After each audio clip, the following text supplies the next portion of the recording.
Hello and welcome to Narayana IAS Academy. I'm Yogesh Kottavar and I'll be taking up the daily news analysis of The Hindu and Indian Express. We'll discuss 5 most important articles from these two newspapers in a comprehensive manner. The first article mentioned on page number 1 of The Hindu. It talks about Hindenburg report. Earlier, Hindenburg had made some allegations against Adani Group and recently it has made some allegations against SEBI chairperson. So we will understand this issue in a comprehensive manner. The next article mentioned on page number 6 of The Hindu, it talks about some of the legal issues which are involved in the bail petitions of Arvind Kejriwal and Manish Sisodia. So we will understand these issues in detail. The next article mentioned on page number 13 of Indian Express, it talks about Sunita Williams and one more astronaut which are now stuck in the International Space Station. We will understand what is International Space Station and why these astronauts are stuck there. The next article mentioned on the same page of Indian Express, it talks about clinical trials in India. Recently, DCGA has said that we are going to allow some of the drugs which are already approved in some of the developed countries directly. We will not take any local trial as such. So we will understand what is the rationale of DCGA in this. The next article mentioned on the same page of Indian Express, it talks about mega quake.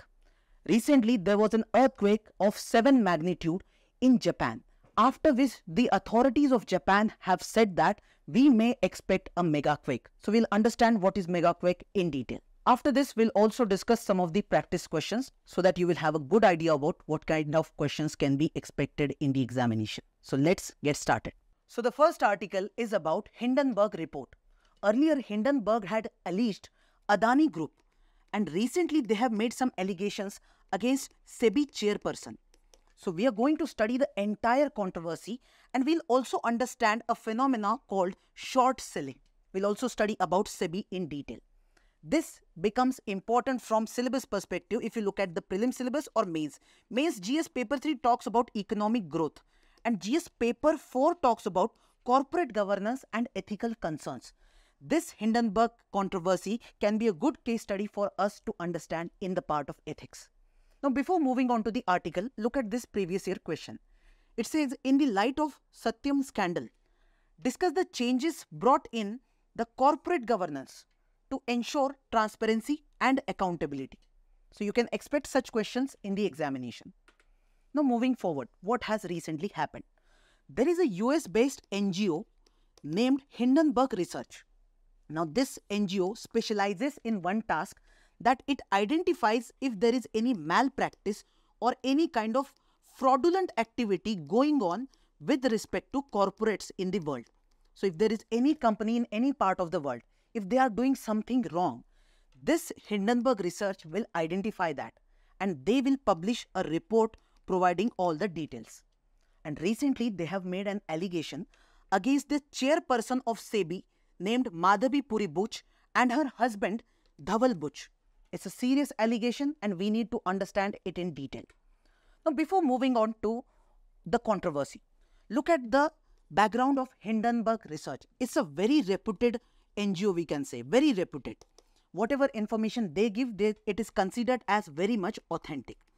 Now, the name Hindenburg comes from the disaster of 1937. In 1937, we observed one disaster in the Germany. And it was said that it happened because of fraudulent or corporate malpractices. So it's a man-made disaster. And this Hindenburg Research gets its motivation from this disaster, that we will find out any such malpractices so that such disasters can be prevented in future. Now, there's one more thing this Hindenburg Research does, and it is termed as short selling. To understand short selling, look at how the trade market or the stock market works. So if you look at the stock market, there are two basic methods of earning profit. First is you buy the shares at some price. For example, you bought some shares at rupees 100 and then you sell those shares at rupees 150. So you made the profit of rupees 50 over here. This is a normal method. There is another method of earning money wherein you can first sell the share and then buy it after some time. And when will you do that? When you think that after some time, the price of this share will fall down. So earlier it was 200. You expected that it will fall and become 100. And through this, you earn money. You do not need to go into the details, the technical aspects of how this short selling takes place. But I'm telling you, it is part of the trading strategy and it is very normal in any trade market throughout the world. Now here, this Hindenburg, what they do is that when they publish the report against any corporate, for example, recently they give the report against Adani. So they know that when they will provide the report, public will read that report and people will take their money out from the stocks of Adani. So what will happen? The share price of Adani will fall down. So Hindenburg already knows that the share price will fall down. So they do this short selling. So they sell the shares of that particular company and after some time they buy it, earning a lot of profit for them. Now here is an interesting and important thing for us to understand. Is this short selling illegal thing or not?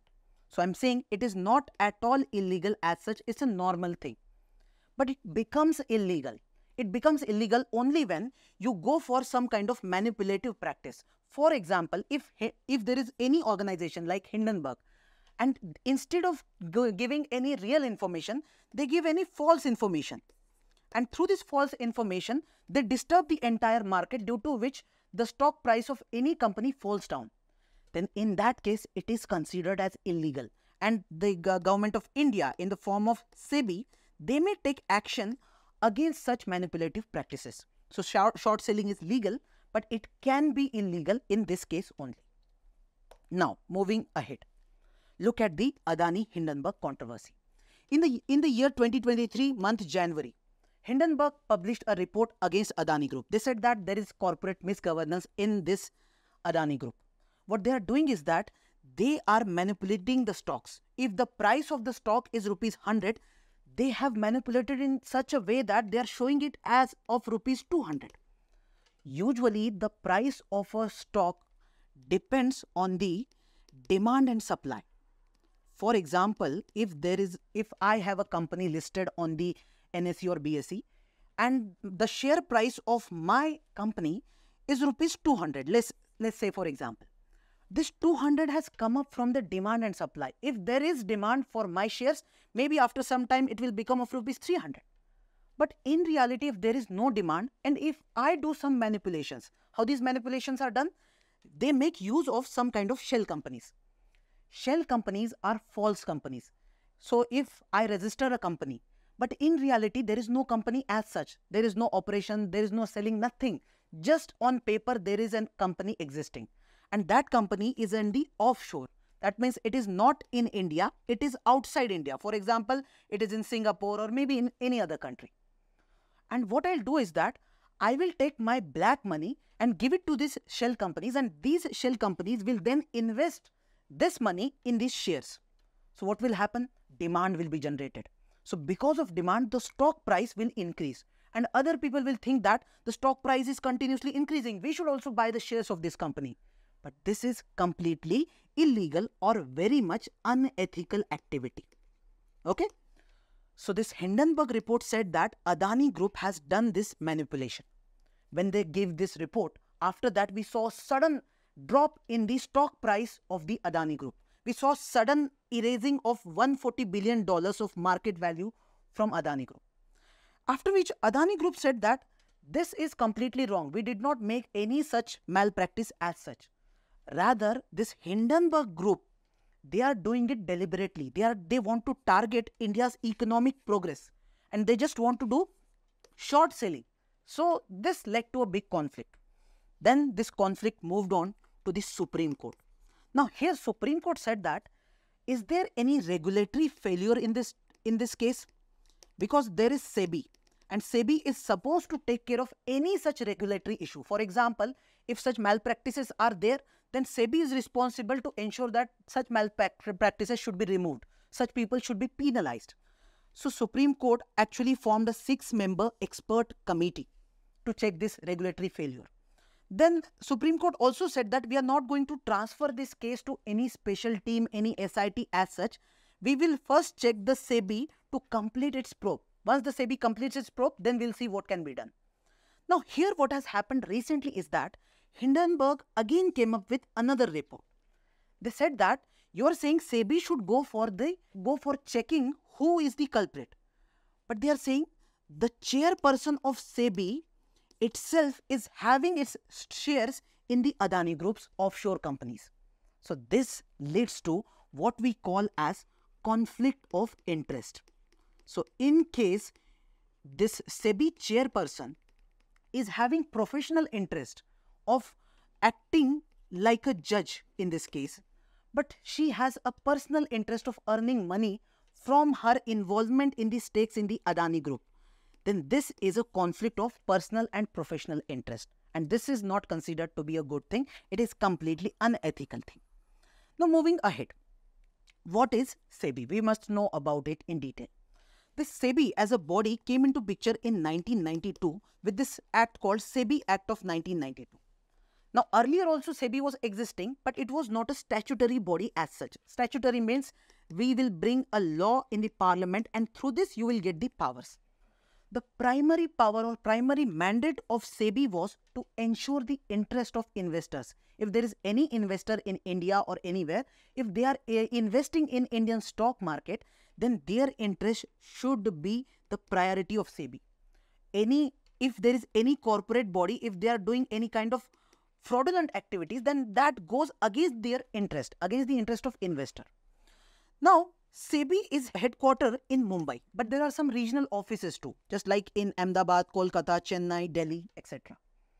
Now, before 1992, there was one other organization or one other authority that was there in place of SEBI, which we term as Controller of Capital Issues. And this body was brought in through this Act, Capital Issues Control Act 1947. But after some time, that is in the year 1988, government thought that we need some other body. So they brought SEBI, but government brought SEBI through a resolution. So when you bring an organization through resolution, it is not considered to be a statutory body as such. But after some time, specifically after this Harshad Mehta scam, government thought that we need a very powerful SEBI, an autonomous SEBI. So in 1992, we saw that statutory powers were given to SEBI specifically. Now what are these powers? See, SEBI in itself acts like a government altogether. Usually when we talk about government, it has three different organs. One is legislature, that is the parliament part. One is the executive, the government part. And one is the adjudicatory part or the judiciary. Right? Now in this case, whenever the question is about the security market or trade market, in that case, SEBI will be acting on behalf of all of these three elements. So they will have some legislative powers in terms of they will draft some regulations related to the security market. They will act as executive also. They will enforce these regulations. They will make some kind of investigations also in case of any dispute. And they will act as a judiciary also, and they will pass some kind of judgments in case you violate their regulations. So we consider SEBI as a quasi-legislative, quasi-executive and quasi-judicial body. Moving ahead, there are some criticisms related to SEBI as a body. First of all, it is related to the appointment of members in the SEBI. Now, if you look at SEBI, its composition includes one chairman, some whole-time members and some part-time members. Now, this chairman is appointed by government, and this body specifically, Appointments Committee of the Cabinet. This body will appoint chairman. Then after that, there are these whole-time members who are also appointed by the same committee, but on the recommendation of Financial Sector Regulatory Appointment Search Committee. So there will be one search committee who will search the names, they will provide it to this appointment committee and they will appoint it. And there will be some part-time members. They are usually appointed by government and they will bring it from some kind of ministry. There will be one officer from one ministry, they will bring it like that. Now here, look at this thing. This appointment process involves some politicians and some bureaucrats. So the influence of these politicians and bureaucrats is very high, and there is no much transparency in the appointment process, which can lead to such kind of conflicts in future. Secondly, there is a chance of influence of finance ministry. It is said that although SEBI is considered to be an autonomous body, still when they make some kind of decisions, that decision-making process may involve some role of finance ministry, which is not considered to be a good thing. Third, there is conflict of interest, which we saw in this case of Adani. Next, there is issue of insider trading. Now, what is insider trading? For example, you are trying to make some benefits out of trade from the stock market. You are a normal investor. But if there is one person who is already sitting inside NSE or BSE, he gets the information which you do not have access to earlier than you. So there is a possibility that while making the trade, because he knows something very secret, he makes the trade himself. So in that case, it is not a good thing for you as a normal investor. You are in the position where you get the information late and this person gets information earlier. So we don't call it a good practice. This is insider trading. And this is taking place since years. SEBI is there, still this is happening. That means SEBI will need to work on its operations. Now, there are some transparency issues also. Whenever we talk about any kind of high profile case, for example, this Adani Hindenburg case, we expect SEBI to be very much transparent. If the transparency is not there, then we start questioning the organization, its autonomy altogether. Now, moving ahead, if we want to provide the way forward, the solution, then first of all, we need to strengthen SEBI's investigative powers, and it should remain out of the influence of political power. This is very much important. We must provide some tools and resources, whichever is necessary. For example, some technological tools or resources are needed, provide it to them. Then we need to improve the transparency part. We need to address this conflict of interest, and we need to take strict action whenever there is conflict of interest. So first of all, we need to revise this appointment process, make the rules very strict so that nobody should go for any conflict of interest in future. Then we have to ensure that this insider trading regulations are enhanced. Here you will have to improve the surveillance part, the enforcement mechanism, and then there is need of global cooperation by SEBI, because there are chances that there will be some kind of trading cross-border. So an investor sitting outside India may invest in India, and that may lead to some kind of issues also. In that case, if there is international collaboration, that will be very much helpful for SEBI. So the next article is about PMLA, that is Prevention of Money Laundering Act. Recently, Supreme Court made two different observations in the bail petitions of Arvind Kejriwal and Manish Sisodia. And here a new debate has started with respect to the role of political parties in the PMLA Act. Now for that, we need to study PMLA Section 70 and the principle of separation of power.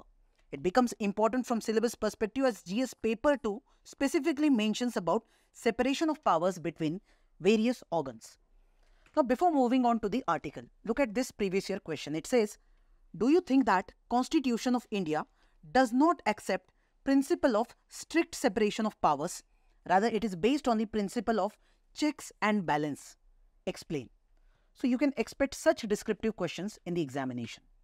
Now, moving ahead with the context. So, we said that recently Supreme Court had made some observations. So, there were two different observations made. One in the case of Arvind Kejriwal, another in the case of Manish Sisodia. And this judgment has led us to debate some legal issues. And the issue is about role of political parties. The question is, can we bring political parties under the Prevention of Money Laundering Act and file a criminal case against them? Now here, the first issue involves PMLA. So we'll look at this act first. It talks about money laundering. This act was brought in to curb money laundering. But what is money laundering? Money laundering is the process of converting black money into white. But first of all, what is black money? So in case I start earning money from legitimate sources, but I do not pay the tax on that money, in that case, that will be considered black money. Also, in case I am earning money from some illicit activities, from some illegal activities which government does not allow. For example, I am selling drugs and earning the money. That money is also termed as black money in this category. So any such money, if you try to convert it into white, that is the phenomenon of money laundering. And to stop that, government brought Prevention of Money Laundering Act in the year 2002. Now here we need to understand that there is section 70 in the PMLA Act. It says that company means any body corporate and includes a firm or other association of individuals, and only against these companies this PMLA provision will be applicable.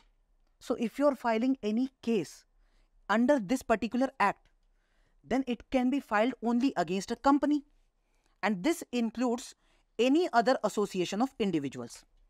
Now what happened is that here this association of individual, does this mean a political party also? Because political party is also an association. So this is a legal question. Now these investigative agencies like ED, when they filed the case, they said that to get the real definition, we went to this Representation of People's Act 1951. And this act defines a political party.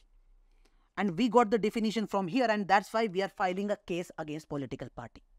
But here, if you look at this section 29A of Representation of People's Act 1951, what it exactly says? It says political party is any association or body of individual citizen of India calling itself a political party.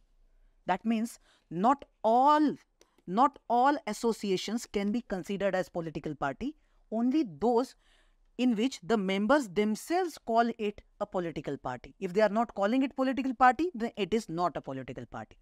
So here we are saying this is a legal issue, and this needs to be taken up by Supreme Court. Now second issue is about drawing a line between policy and criminality. Now let's say, for example, the cabinet is taking one decision. They have taken one decision, and now because you feel that this decision is wrong, you brought the one minister who is responsible for that decision. You are saying we are filing a criminal case against this one minister. Now this is brought into question whether constitutionally it is correct to file a criminal case against one minister when the decision was not taken by only one minister, rather it is the collective responsibility or collective decision making by the cabinet. So here we are saying whether it is correct or not. Second thing, in India we have parliamentary democracy. When we say parliamentary democracy, it means that if the government is taking any action, they are taking any decision, and if that decision is wrong, let's say this policy decision is completely wrong or bad policy, in that case it is not the job of judiciary to give them punishment. It is rather the job of parliament, that is the legislature. They will check if the policy is right or wrong. If the policy is bad, then they will punish the government. How they will punish? They will bring no confidence motion, or they will go for election again. So there are mechanisms available with the legislature. So how correct it is to file a criminal case against minister in the Supreme Court or any other court? Because we are saying that if there is government, then the government is having three different organs. One is legislative, one is executive, and one is judiciary. And everyone will have separate powers, and there should be separation of power. If legislature starts doing the work of executive and executive starts doing the work of judiciary, this will lead to a big conflict. This will lead to concentration of power in the hands of few. And this is not good for any democracy, especially the parliamentary democracy. So we need to ensure separation of power, and there the role of judiciary becomes important. Now moving ahead, whenever we are taking any policy decision, usually Supreme Court or any judicial body does not interfere, because policy making is completely the task of executive. And here we are saying that you should not go for such criminal case against any minister when it comes to policy making. Okay. Now, as a way forward, what can we say? First of all, judiciary should go for some clarification on this, because this is a legal matter. So legal clarification is required. Second, judiciary should ensure the integrity of cabinet, because as judiciary is important, the cabinet is also important. Both are important, and their separation of power is also important. And that's why we need to maintain this particular principle. So the next article is about International Space Station. Recently, we observed that two astronauts, Sunita Williams and Butch Wilmore, they have got stuck in the International Space Station, and it is being said that till February 2025, they cannot come back to Earth. So we will study about International Space Station and why these two individuals have got stuck. From the syllabus perspective, GS paper 3 talks about awareness in the fields of space. So this topic becomes important. Look at this previous year question. It says, the term Goldilocks zone is often seen in the news in the context of, first, the limits of habitable zone above the surface of Earth, regions inside the Earth-like planets in outer space, search for the Earth-like planets in outer space, search for meteorites containing precious metals. Now, moving ahead, what is the context? What is exactly happening? Now, these two astronauts, they went to International Space Station using this spacecraft named Boeing Starliner spacecraft. Now, what is International Space Station? You can call it as a station where astronauts can live for some time. They can spend some time, they can do their research. It is a kind of observatory where they can even make some kind of experiments. So this International Space Station, it is located around 400 kilometers above the Earth's surface. So we can call it existing in the low Earth orbit of the Earth. Now here, what has happened is that they wanted to come back to Earth using the same spacecraft, but there is a leakage of helium in the propulsion system of this spacecraft. Now what is propulsion system? You can say if there is any vehicle which wants to move, for the propelling or for moving that particular vehicle, you require propulsion system. So this will include the engine part, this will include the fuel, the oxidizer and all those things which require it to move or navigate from one place to another.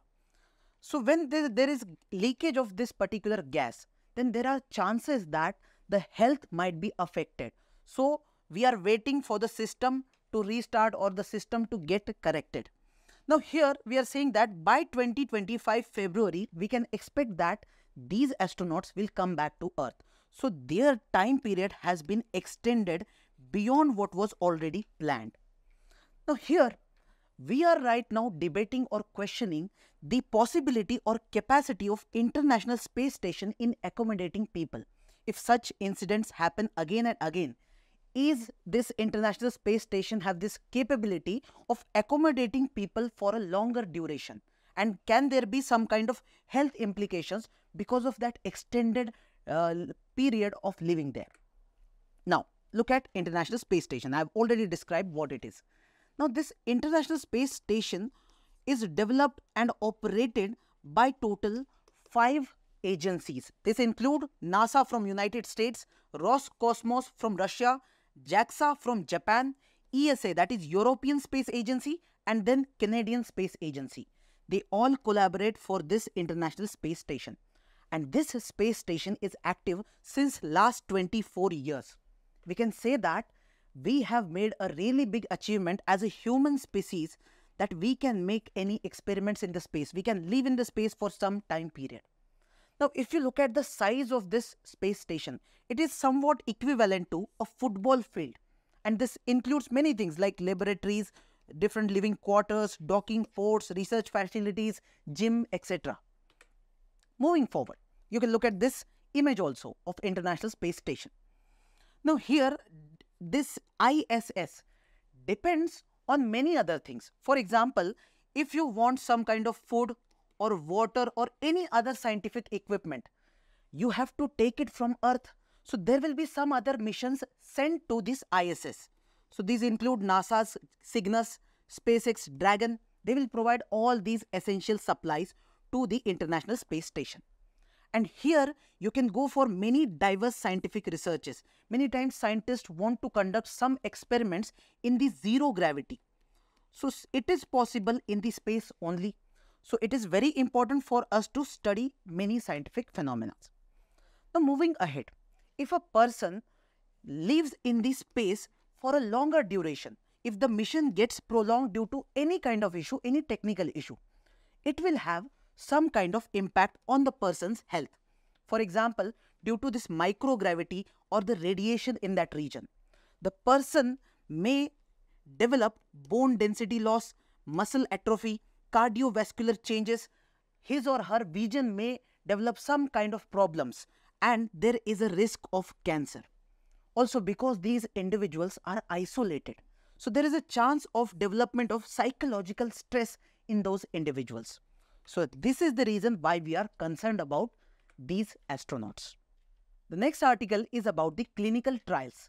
Recently, Drug Controller General of India, they have said that for certain drugs, we will not do local clinical trials in India. Rather, we have seen that already some agencies in USA or maybe UK or any other developed countries, they have already done the clinical trials in their country. So we will allow these drugs to be used directly in India without any trial as such. Now, why they have done that, we will understand that in this article. From syllabus perspective, for prelims this is important. For mains, GS paper 2 talks about statutory, regulatory and various quasi-judicial bodies, DCGI being one of them. Now, look at this previous year question. It says, consider the following statements. First, the Food Safety and Standards Act 2006 replaced the Prevention of Food Adulteration Act 1954. Second, Food Safety and Standards Authority of India is under the charge of Director General of Health Services in the Union Ministry of Health and Family Welfare.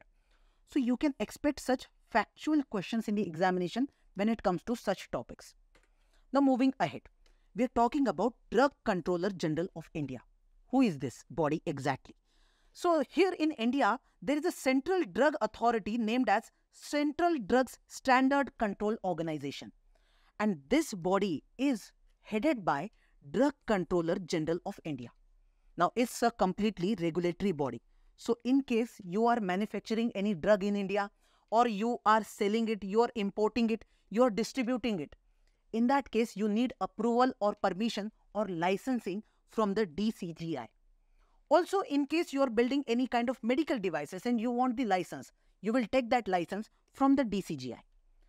In case there is a drug and you are questioning the quality of that drug, in that case also that dispute will be taken up by the same body. So it's a very important regulatory body in India. Now the reason why they have said that we will not do the local clinical trials is that they are saying there are some diseases or there are some emergency conditions in which we need the drug very urgently. In that case, if we wait for the clinical trials to be taken up in India, that would not be the right decision. So they are saying we want to expedite this process, especially in case of some rare diseases or maybe some urgent condition or maybe for the needs of armed forces. So for emergency, they are asking for such approval directly. And here they are saying that if you look at these reputed international bodies, that we said that in USA or UK or any other developed country, if they have approved a particular drug, so that means they have taken up the clinical trial in a good way already. So we can save our time, we can save our cost and directly use these drugs for Indian population. But here there are some challenges or concerns. First of all, even if the drug has been gone from this critical stage of testing, if it is good for the people, but it has been checked for the Western countries. For example, it has been checked on the population of UK or US. It has not been tested on Indian population. And because of the genetic variation and the environmental differences when it comes to Indian population, we cannot expect that the drug will be safer for Indian population altogether. So there are some concerns. Secondly, there is this body called, now there is one body called Subject Expert Committee. This body has a right to demand the local trials. So you cannot violate the right of this body. This is being said by the critics. Now there is also this ethical concern that without any scientific experiment or scientific justification, how can you allow such drug to be used on the normal Indian population? So this is considered to be an unethical act altogether. So as a way forward, we can say that first of all, this discretionary or emergency power with DCGI is required. They may take such actions, but we have to balance it with the checks and balances or the verification for a scientific method and to ensure that public trust on those medicines remains. So the next article is about mega quake. Recently, for the first time in its history, the authorities of Japan have given mega quake advisory. So we will understand what is mega quake, how it is different from the earthquake. And this is important from syllabus GS paper 1 perspective, which talks about geophysical phenomena, GS paper 3, which talks about disaster management. Before moving on to the article, look at this previous year question. It says, discuss about the vulnerability of India to earthquake-related hazards. Give examples including the salient features of major disasters caused by earthquakes in different parts of India during the last 3 decades. So such questions can be expected.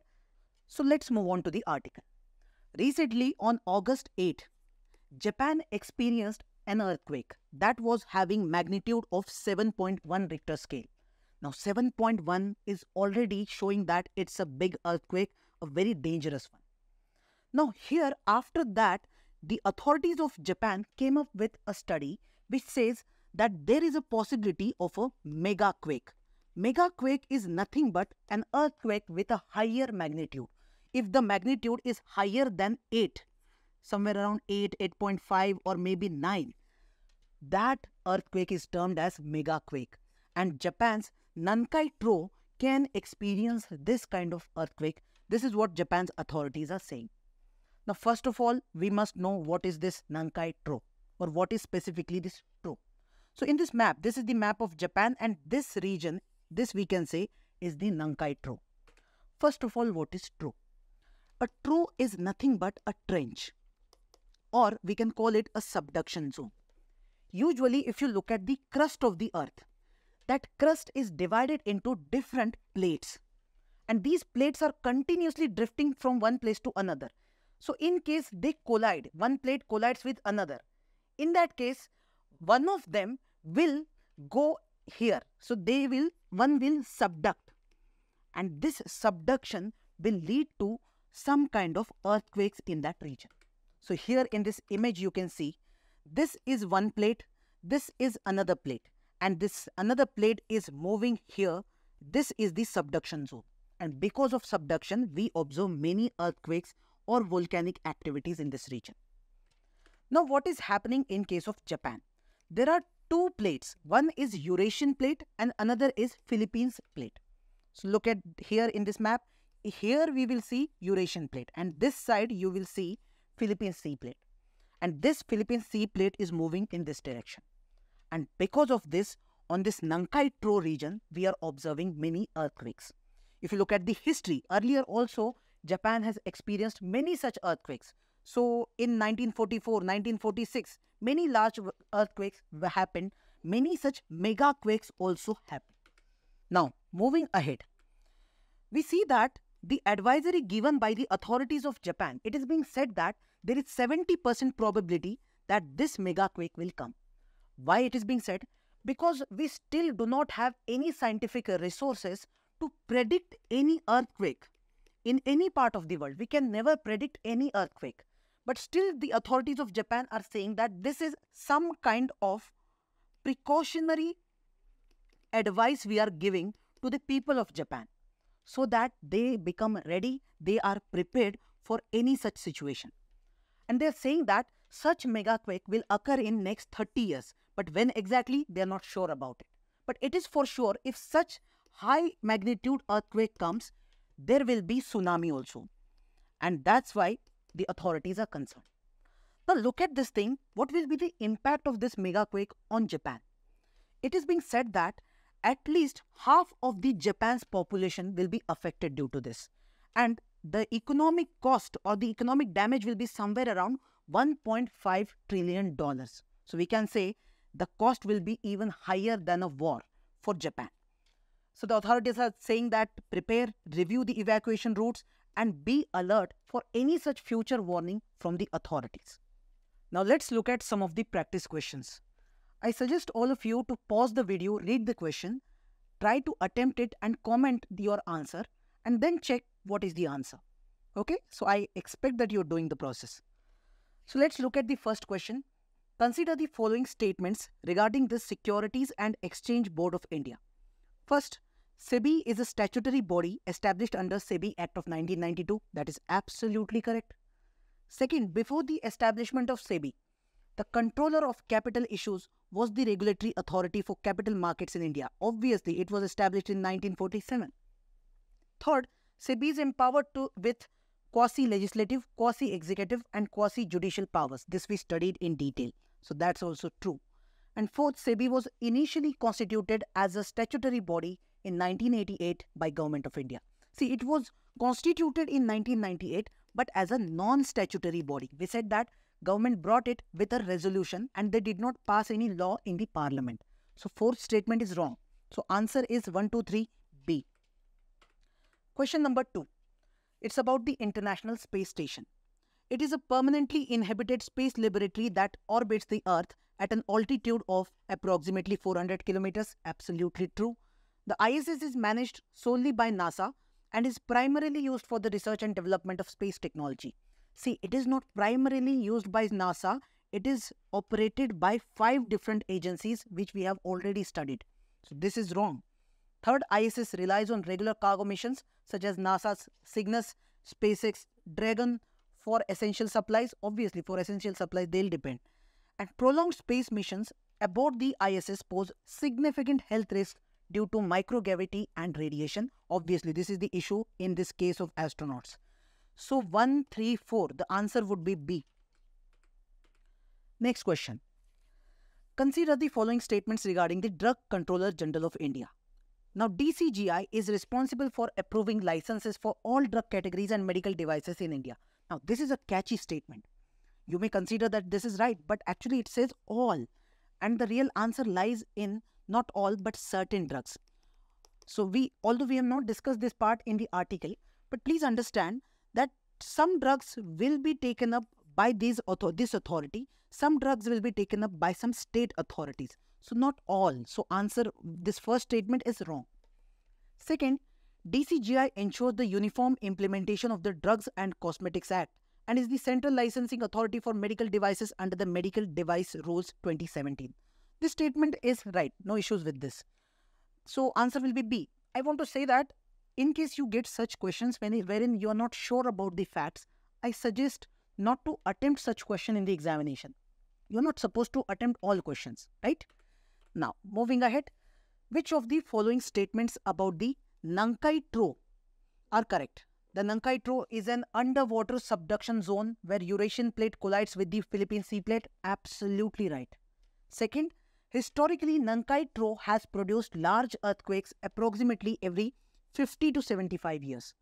Now, this statement is actually wrong. UPSC usually comes up with such statements wherein they put some data, some numbers, and usually they put some wrong numbers so that you get confused. So here also, this number is wrong. Actually, this should be somewhere around 100, 150, not 50, 75. That's a very small number. So this statement is wrong. Answer is A, only one. Now next is, with reference to megaquakes, consider the following statements. Megaquakes are defined as earthquakes with a magnitude of 8 or higher on the Richter scale. Absolutely correct. That's what we said about it. Second, megaquakes primarily occur along divergent plate boundaries where tectonic plates are moving apart. Now, this is a wrong statement. You see, divergence means what? That this is the location. One plate is moving this side, another is moving this side. This is divergence. Whereas in this megaquakes, what is happening? The plates are moving in the same direction over here. So this is convergence and not divergence. So this statement is wrong. Third, the 2004 Indian Ocean earthquake is considered a megaquake. Now, although we did not talk about this thing in the article, you have to apply your mind because this you will get as a data in your NCERT books, which talks about this Indian Ocean earthquake of 2004, which was somewhere around of 9 Richter magnitude. So obviously it is above 8, so third statement is right. So 1 and 3, answer should be B. Now, mains practice question. Critically analyze the constitutional and legal implications of prosecuting political parties under the PMLA and holding individual ministers criminally liable for collective cabinet decisions. Now, this can be answered through whatever we have studied in the article. First of all, introduction should include this PMLA, Prevention of Money Laundering Act, provide the purpose or aim of this particular act. and then talk about the context why we are studying it right now, what is the legal debate right now. Then talk about legal and constitutional implications. In the legal ones, you can talk about section 70 of PMLA, the definition part of it. When it comes to political parties, you have taken the definition from Representation of People's Act. This you can mention. Then as a constitutional implication, talk about the phenomena wherein there is collective responsibility of cabinet and you cannot go for criminal charges against individual minister. And also please mention about this principle of separation of power. Your answer will be incomplete without this principle. And in the conclusion, you have to emphasize that judiciary needs to provide some clarity on these legal issues. You can also talk about balancing accountability with the integrity of democratic governance, parliamentary governance in India. So I hope you like this video. So after this, if you want any such updates, please like, share and subscribe to the YouTube channel of Narayana IAS Academy. Thank you so much.